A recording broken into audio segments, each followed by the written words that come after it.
My name is Randy Ream. A lot of Boss 302 owners might be familiar with my name. Over the last close to 40 years, I've been involved with bosses.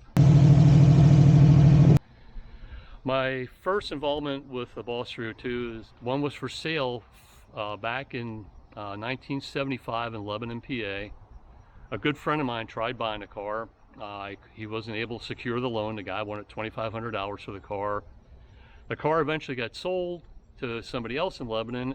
I got to know that guy really well enough that after he bought it, I got to be involved with the car, work on the car. That friend became my best man in my wedding.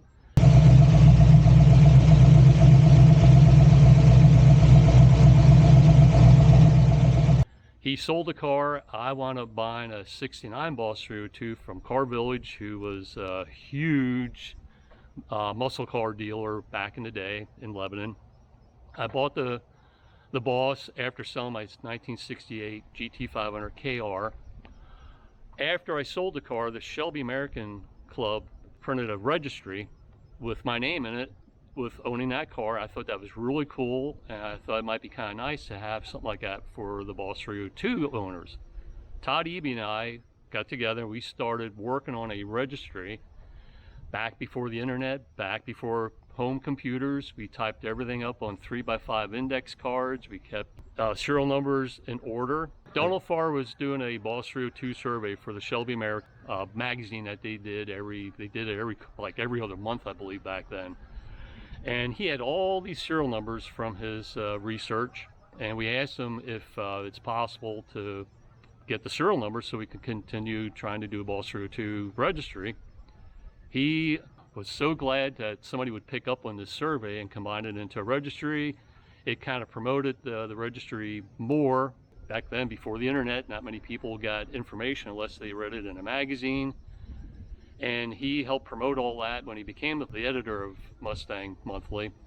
So the registry became like its own entity, and over the years it's become something. But my involvement in the last 2 years, because of some personal things in my life, losing my brother, losing my father-in-law, recently just losing my wife, had kind of put the registry on hold for me.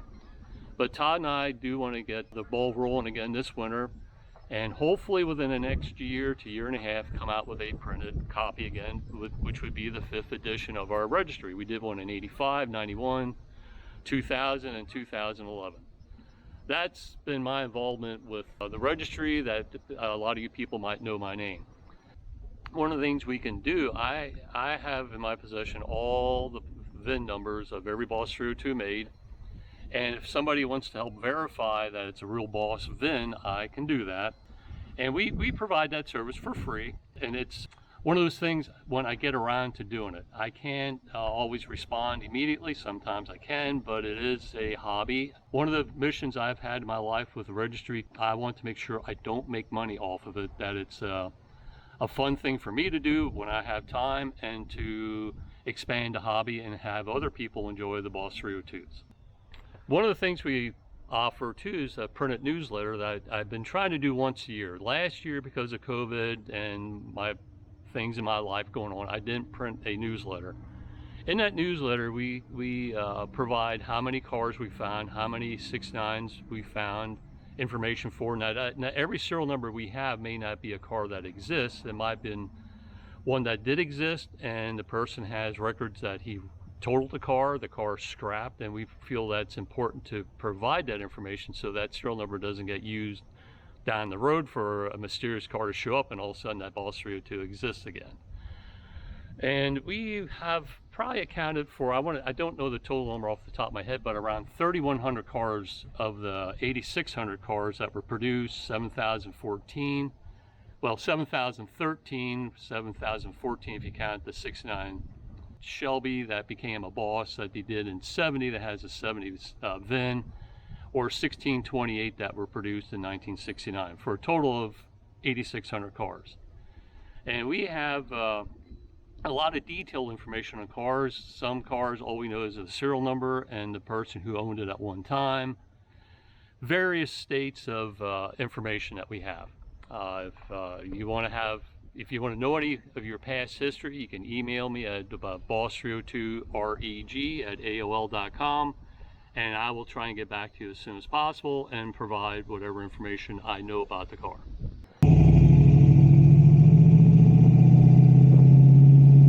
With the Boss 302s, I eventually sold the 69 and I bought a 70 with 430 geared car I really liked, had a shaker.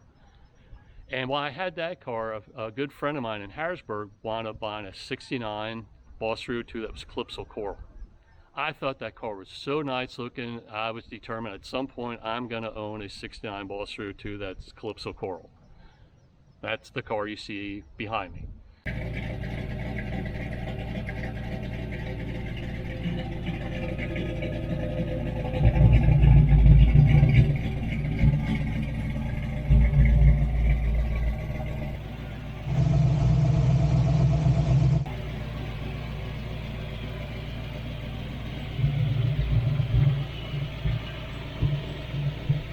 I found this car for sale at Spring Carlisle in I think it's 1994. The asking price is more what I want to pay at the time. The guy couldn't sell the car. He's a local dealer that deals in performance cars. Had the car, I kept seeing it at different car shows, kept wanting to buy it, but the price was just a little out of my range that I could afford at the time. Finally, at the end of the year in September, the price came down to the point where I could afford the car. My wife was happy with the price and wound up buying the car. Car had roughly around 42,000 miles on it when I bought it. Pulled the engine out soon after that, had piston slap. Rebuilt the engine, got the engine running. The car runs really well now. I'm happy with it. It's pretty much stock, except I did put headers on the car. It's got the original carburetor, the original block, original transmission, everything stamped. Car is a pretty complete survivor. It's basically not been restored, although there's pieces that have been refurbished, make it a little bit nicer to look at. I drive the car, take it to car shows. One of the ones I went to that my son and I enjoyed the most was the Shelby Convention back in 2000. And on the windshield, you can see the sticker from that car show yet. I drove it up to Lime Rock, Connecticut, drove it on the track at speed, had it in the car show, and actually got a trophy with the car, which it was kind of a neat thing to get something from the Shelby Club.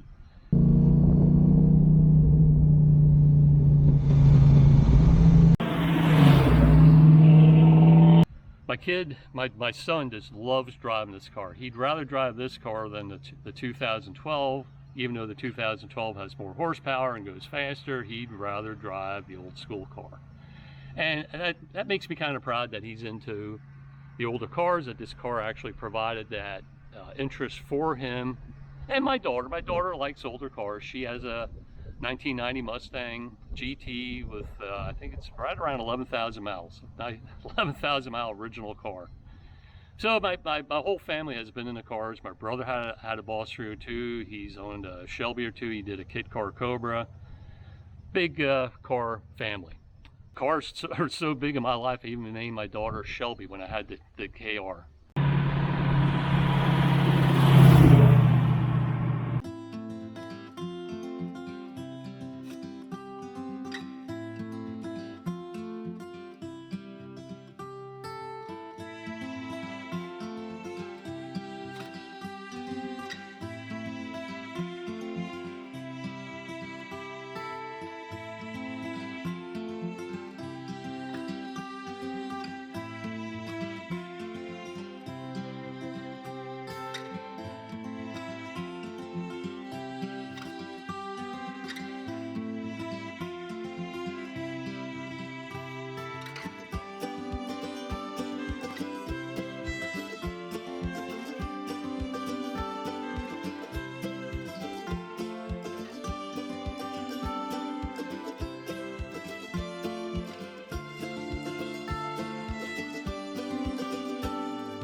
Hey, thanks for checking out another video from Tony's Fords and Mustangs. It was an absolute pleasure working with Randy Ream.